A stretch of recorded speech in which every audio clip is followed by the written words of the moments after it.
Hey there mga may love Sagittarius! Thank you so much po sa patuloy at wala talaga ninyong patid na pagsuporta dito sa channel na to, no? So yan, bago natin simulan ang content na ito for you guys, no? By the way, yung content natin, no? Titingnan natin kung ano pa yung mga remaining na mga posible or maaaring mga happenings or maging kaganapan here for you bago kayo tumapak sa year 2024. Pero syempre, bago natin simulan na alamin yan mga babes, no, reminders at advices muna tayo na hindi po lahat kayo ay makaka-resonate. Kaya naman, just choose only the messages you think ay para sa'yo. At syempre, listen and tingnan ninyo, no, kung nakakonik kayo sa reading, no, feel the vibration in the storyline. Then, if it's you, you feel connected, no, you feel the vibe, then this reading might really for you. So let's go ahead and check out. This is for my Sagittarius people, spirits and angel guides. Thank you so much. Can we get messages for Sagittarius?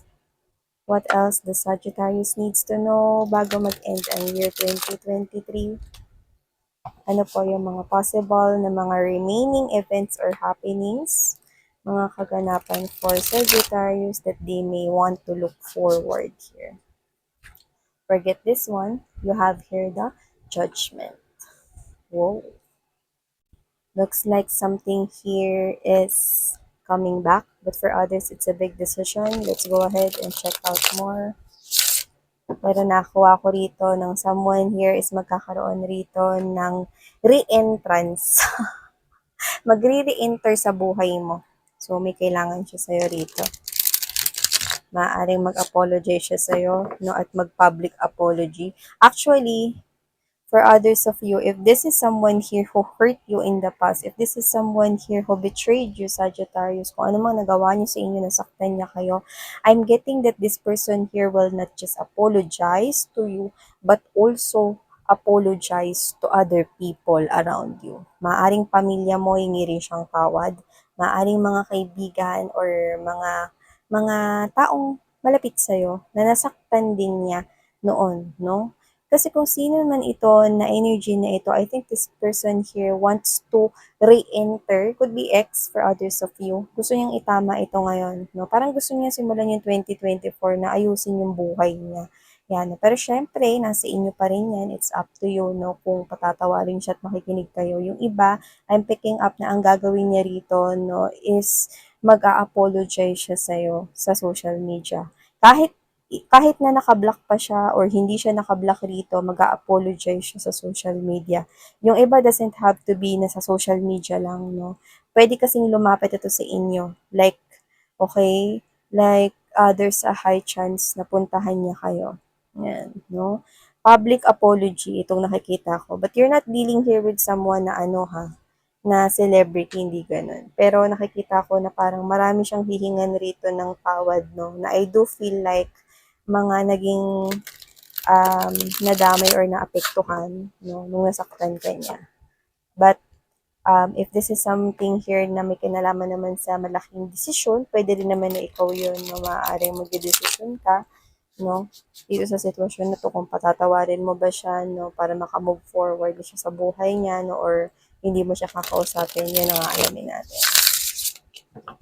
Pero someone here will resurface from the past and there is a big decision na gagawin. Saji, let's go ahead and check out messages for you guys. Oo, gusto niyang humabol bago magsimula yung panibagong taon. Gusto niya na magbagong buhay. Ganun yung nakikita ko rito. O, diba? Ang dami niya kasing natututunan with the Hierophant right here, no? Hindi naman siya naging monghe. Pero maaaring naliwanagan siya sa mga bagay-bagay, no?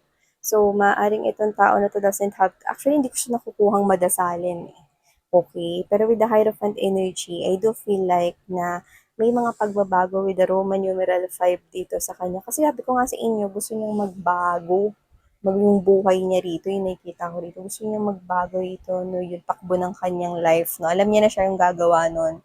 At gusto niya magsimula 2024. So, yan. Kaya parang ngayon, no, maaaring ipurso niya, no, or pilitin niya, no, na maisagawa itong paglapit sa'yo ngayong December. Iniisip niya na yan, yung iba nag-start na makipag-reach out sa inyo. Yeah. Alam mo pasensyosa at pasensyosa ka naman na tao, eh, nakikita ko rito, eh. Mm. Hmm, alam mo, 'di ba? With the Nine of Wands energy and the Judgment, see, this person might text you, send you a message, might call you, might be email, might be any social media platform, Viber, Instagram, direct, DM, direct message, messenger, chat, Facebook, email, kung ano man yan. Pwede rin text message, pwedeng phone call. So, kung sino man siya na maaaring mag-chat or mag-reach out siya sa'yo kapag meron kang mga ginagawa. And I do feel like, no, na maaaring busy ka kapag ka siya ay communicate sa'yo. So, pwedeng puntahan ka niyang literal, bisitahin ka niya, no? At nakikita ko rito na posibleng ikaw to, no, na parang makulitan ka sa kanya, no, or mainis ka kasi parang sumabay siya kasi marami kang ginagawa. Yan, no? Parang marami ka pang deadlines dito. And parang, kasi sabi ko nga sa inyo, isa siya sa mga tao rito nakasakit ng damdamin ninyo noon, no? So, parang kayo to na hindi niyo siya malalamatan. Exactly. Nagkaroon ng lamat kasi itong connection ninyo. So, hindi niyo siya malilimutan talaga. So, nakita ko rito na pwedeng paglabas ng pangalan niya, no, nag-pop out, pwedeng Facebook yan, gumamit siya ng new account, whatever, kung ano man yan, no. Or marinig ninyo na siya pala yung kausap ninyo, isa sa mga nag-traitor or nakasakit sa inyo, no, maaaring magbalik yung mga alaala, no, at mainis ka kasi marami kang ginagawa, no. I do feel like mag-reach out siya sa'yo kapag busy ka. Yan. Oo. Maaaring iwasan niyo siya at hindi niyo siya replyan agad. Yan ang nakikita ko rito, Sagittarius. Yung iba nagpaplanong bumili ng bagong cellphone, bagong gadget. Okay, ngayon. Pwede rin naman na hindi gadget, pero maaaring yung bagay na matagal mong magagamit. Okay? So, yun nga, no, pwede nga yung laptop, cellphone, right here, no, or yung iba, baka into clothes kayo or into shoes. Yan, no. So, nakikita ko rito na nagbabala kayo na baka regalo nyo to sa sarili nyo ngayon, no, sa G. Okay, this holiday season, no. Baka bilhan nyo yung sarili ninyo ng bagong phone. Matagal nyo namang magagamit yan, no? Maingat naman kayo rito. At nakikita ko rito na pwedeng sa iba, laptop yan, pwedeng desktop computer, no? Yung iba naman, pwedeng mga clothes, no? Especially kung mahilig kayo sa damit. Yan. Just take how this resonates with you. Pero ang bibilin yung gamit is yung parang magagamit nyo ng matagal at magagamit nyo ng parang madalas. Yan yung nakukuha natin dito. So, tingnan na muna natin tong bottom of the deck you have here, this Ace of Swords energy. Wow! Mukhang may bago dito ang trabaho for you guys na yung iba, pwedeng yung mga umalis ng work or nag-resign ng work, no, sa previous nilang work this year, mukhang eto kayo na baka kayo ay nasa new job na ngayon or yung iba pwedeng ma-hired kayo bago mag-start yung 2024. So, yan mga babes. Yung iba nakuha ko rito magsa-start na at mukhang may date na kayo at magsisimula ito, no, sa 2024, pwedeng January. So, ang ganda. Congratulations mga babes. Yung iba doesn't have to be nalipat trabaho yan, pero pwedeng kayo to na nakakuha, no, ng highest votes, no, sa mga jurors. What I mean is yung management ng pinagtatrabahuhan mong kumpanya. So, ibig sabihin, pwedeng promotion ito sa iba, no? Hindi naman kayo lumipat ng trabaho para sa iba, pero yung posisyon nyo tumaas, no? Or may pagbabago rito sa inyong salary. Yan, no? So, nakikita ko rito, no, na, nakita mo ba yan, yung carpet dyan, no? It's like, the mountains and the clouds and clear blue sky is a symbol of a fresh new beginning when it comes to your career. Yan, no? New beginning to, no? Kasi parang magaling ka mag-isip, creative yung mga ideas mo, no? And concepts mo rito. Nakita ng mga tao rito, pwedeng yung management ng company mo or baka ikaw ay business entrepreneur, no?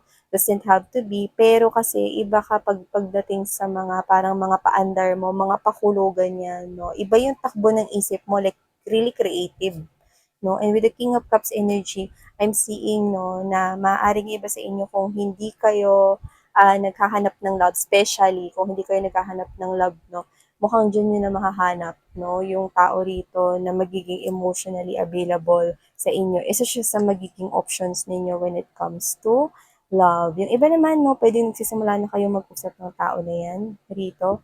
Yung iba, kung may boyfriend or girlfriend man kayo, supportado niya kayo rito at masaya siya sa achievement na nakukuha mo, Sagittarius. And yan, no, nakakuha rin tayo dito ng isang energy na kaya ayaw niyo na marinig itong tao na to. No? Kaya parang medyo maapektuhan kayo. No? Kasi yun nga, no, nagka-trauma kayo, parang nagkaroon kayo ng phobia sa kanya, no, dahil sinungaling siya noon. No? So parang ayaw niya na marinig ano man yung gusto niyang sabihin na rito, no, kahit na parang nakikita ko rito na hindi na siya magsisinungaling. Kasi you are describing this person as sinungalinginis yan, liar yan, no?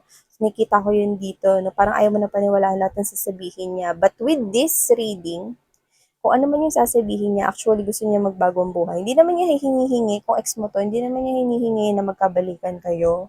Pero parang gusto niya lang na parang makausap ka niya ng personal or kahit papano na maiparating niya sa'yo rito na sorry sa mga nagawa niya sa'yo. No? Parang gusto niya na kasi mag-move forward sa buhay niya. No? Naliliwanagan kasi siya rito. Sabi ko nga sa inyo, hindi naman siya rito umakyat ng bundok at naging monghe.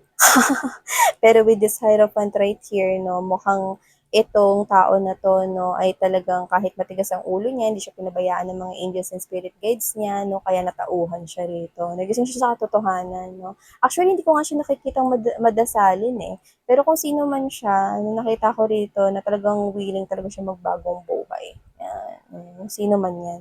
At saka, with the temperance right here, no, get ready. Kasi nakikita kong umiikot dito yung Wheel of Fortune ninyo. Oo, wala yung Wheel of Fortune dito, pero nakikita ko na iikot rito yung buhay mo, no? Mabagal yung ikot ng gulong, pero nakikita ko no na meron ditong kaabang-abang na mangyayari sa inyo, no? Sa 2024 third quarter. Yeah, I know. The content has something to do with, we're gonna take a look at, di ba, yung mga ano pa yung mga posible, yung mga mangyari. Pero yun nga, this is timeless, no? At para makuha natin yun specifically, ibig sabihin, maaaring may something special or may something significant na maaaring mangyari sa'yo sa third quarter ng 2024. So, ano ba yung third quarter? Bilang January, February, March, first quarter, April, May, June, second quarter, July, August, September, mga babes. July, August, September ang third quarter. Yan, no? So, whatever the case may be, expect some kind of, pa rin nga, hindi yun para sa lahat. Pero dahil nakuha natin yun, ibig sabihin meron dito, few of you na meron ditong something special. Your will is turning, and I do feel like that it's turning in your favor. I'm also getting this type of energy that you could be seeing here, a lot of angel numbers 888. It means there is some kind of infinite coming towards you, might be in the form of money or whatever it is, could be a relationship to others of you. So, wow! Ang ganda sa Sagittarius na nakakita natin for you guys, no? At saka ingat-ingat, no? Meron ako nakukuha dagdag mensahe dito. Okay? Huwag niyong ilalagay yung mga wallet ninyo or kung ano man yan, cellphone, okay, sa mesa. Okay? Na nakita ko na mesa. Hindi ko alam kung ano mesa yun. Okay. So, maaari yung mawala. Yes, hindi ko alam kung coffee shop yun, office ba yun, or whatever, no? Pero nakakita ko ng isa pang nakaupo. So, baka may malikot yung kamay, kuhain yung wallet ninyo or yung cellphone ninyo, no? Tapos pag nagtanong, naghanap no, hindi nyo makikita yun sa kanya. Like literally, baka ipasok niyo yun sa pusod niya. What I'm saying is that person has a high chance na siya yung kumuha nun. Pero maaaring ikot-ikutin niya yung kwento at kahit hanapin mo yon, tingnan mo yung bag niya at kapkapan mo siya, hindi mo yun makikita sa katawan niya. So, pwedeng itago niya yun, pwedeng sa ilalim ng mesa or whatever. Okay? Pwede naman din sa socks niya. Yan, no? Nakita tayo ng mga ganyang clue. So, para maiwasan niya, no, yung kapkapan na yan, no, at tinginan ng mga bag, ingatan ninyo, magsi-CR kayo, bitbitin niyo yung gamit niyo, especially the phones, especially the wallet. So, yan. No? Okay. So, yun yung mga babes, no? Ito ang mga mensahe for you, Saji. Thank you so much. Sana ngayon love and light. And lang.